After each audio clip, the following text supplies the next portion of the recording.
जय श्री राम आदरणीय मित्रों, कैसे हैं आप? मैं लक्ष्मीपुत्र डॉक्टर कुमार गणेश, जयपुर बीकानेर से प्रणाम। किस्से कुमार से लेकर उपस्थित हूँ आपकी सेवा में आज का एपिसोड। मित्रों, आगे बढ़ने से पहले ये निवेदन कर दूँ कि अगर आपका कोई प्रिय विषय, कोई प्रिय व्यक्ति, प्रिय बात, प्रिय क्षेत्र कि जिससे संबंधित आप कोई किस्सा सुनना चाहते हैं, तो हमें बताइए, सुझाव दीजिए। यहाँ जो व्हाट्सएप नंबर लिखे हुए हैं, आप उन पर संदेश भी कर सकते हैं। कॉल नहीं करना है, संदेश कर सकते हैं। इस वीडियो के नीचे भी आप लिख सकते हैं कमेंट बॉक्स में, वहाँ सेक्शन में जाइए और लिखिए, आपको अधिकार है। हम पूर्ण प्रयास करेंगे कि आपकी वो कामना पूरी कर सकें। आज का किस्सा इस देश के एक सशक्त राजनीतिक परिवार से संबंधित है, जिसने बरसों प्रधानमंत्री के रूप में विभिन्न सदस्यों के रूप में शासन किया। प्रत्यक्ष रूप से और परोक्ष रूप से भी 10 वर्ष शासन किया। एक नरसिंह राव के कार्यकाल को छोड़ दें, 91 से 96, तो ये कहा जा सकता है कि इस परिवार ने ही सीधे या दूसरे रास्ते से शासन किया, कांग्रेस जब भी सत्ता में आई।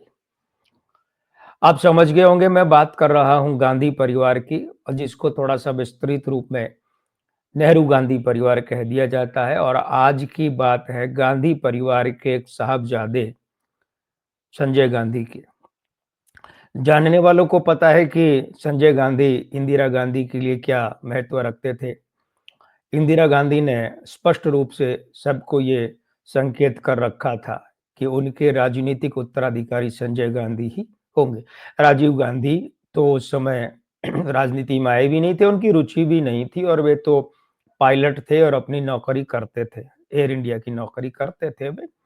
लेकिन संजय गांधी बड़े महत्वाकांक्षी थे और इंदिरा गांधी के लगभग हर निर्णय में वे शामिल हुआ करते थे। बल्कि कहने वाले तो यहाँ तक भी कहते हैं कि संजय गांधी के दखल शुरू होने के बाद में जो भी निर्णय थे वो सब संजय गांधी के थे। इंदिरा गांधी की तो सहमति मात्र हुआ करती थी। बात जो मैं करने जा रहा हूँ ये है इमरजेंसी काल के समय की।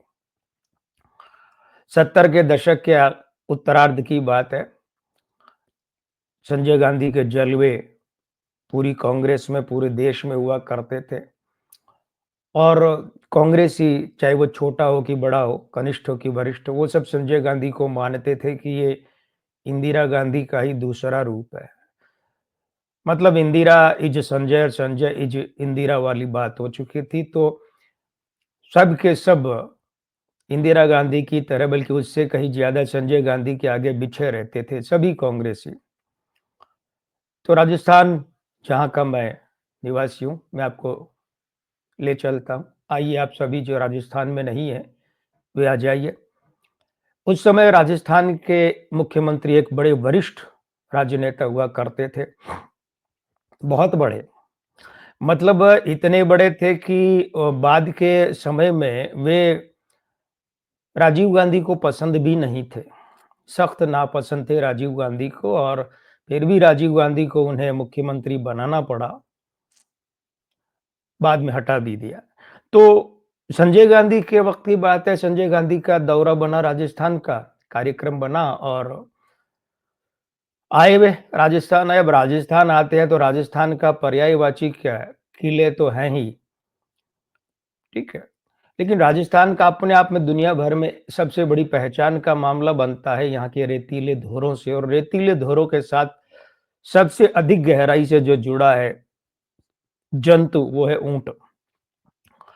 तो साहब फिर ये हुआ कि ऊंट की सवारी करने को जी किया संजय गांधी का। अब संजय गांधी का मतलब कांग्रेस के युवराज, तो उनकी इच्छा तो पूरी होनी ही थी। तो इच्छा पूरी करने के लिए ऊंट की सवारी का बंदोबस्त किया गया।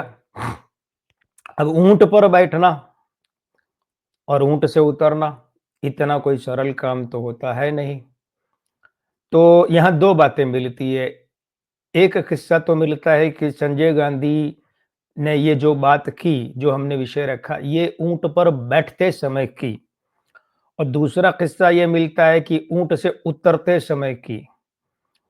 तो प्रायः ऐसा होता है कि ऊँट पर बैठते समय तो आवश्यकता नहीं पड़ती है किसी के कंधे की।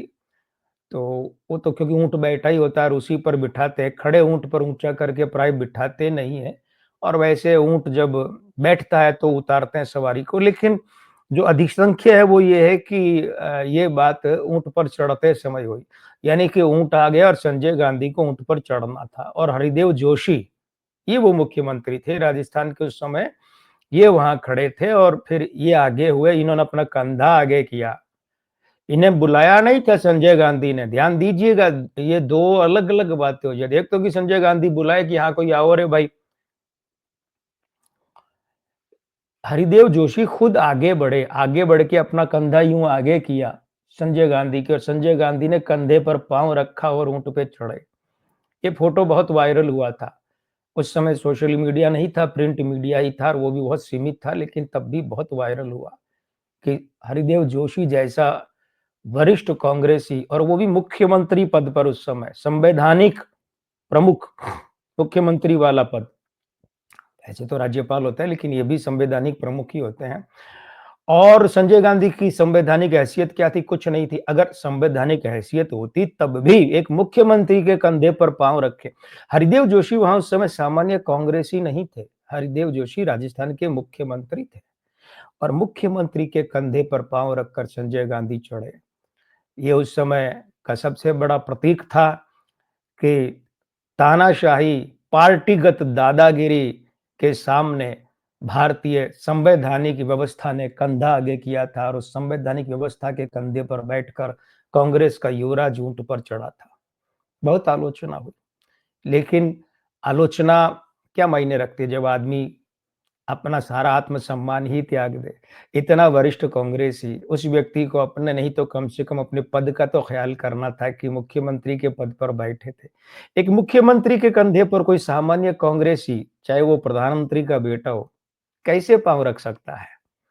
लेकिन रखा साहब, हरिदेव जोशी ने ये चापलूसी भी की। हालाँकि इस चापलूसी का कोई अधिक लाभ उन्हें नहीं मिल पाया क्योंकि उनका पद तो 3 बार मुख्यमंत्री रहे लेकिन कभी भी उनका पद 5 साल के लिए नहीं रहा। खैर, ये उनकी अपनी आत्मसम्मान को दुत्कारने की बात थी, उन्होंने खुद ये स्वीकार किया, क्या तो दोष संजय गांधी को दे और क्या परिस्थितियों को, लेकिन ये इतिहास का कटु सत्य है। कैसा लगा ये आपको किस्सा? अच्छा लगा? वीडियो पसंद कीजिएगा, चैनल अच्छा लगा सब्सक्राइब कीजिएगा, नहीं लगा कोई बात नहीं, अपना आशीर्वाद बनाए रखिए। मैं लक्ष्मीपुत्र डॉक्टर कुमार गणेश, जयपुर बीकानेर से, प्रणाम।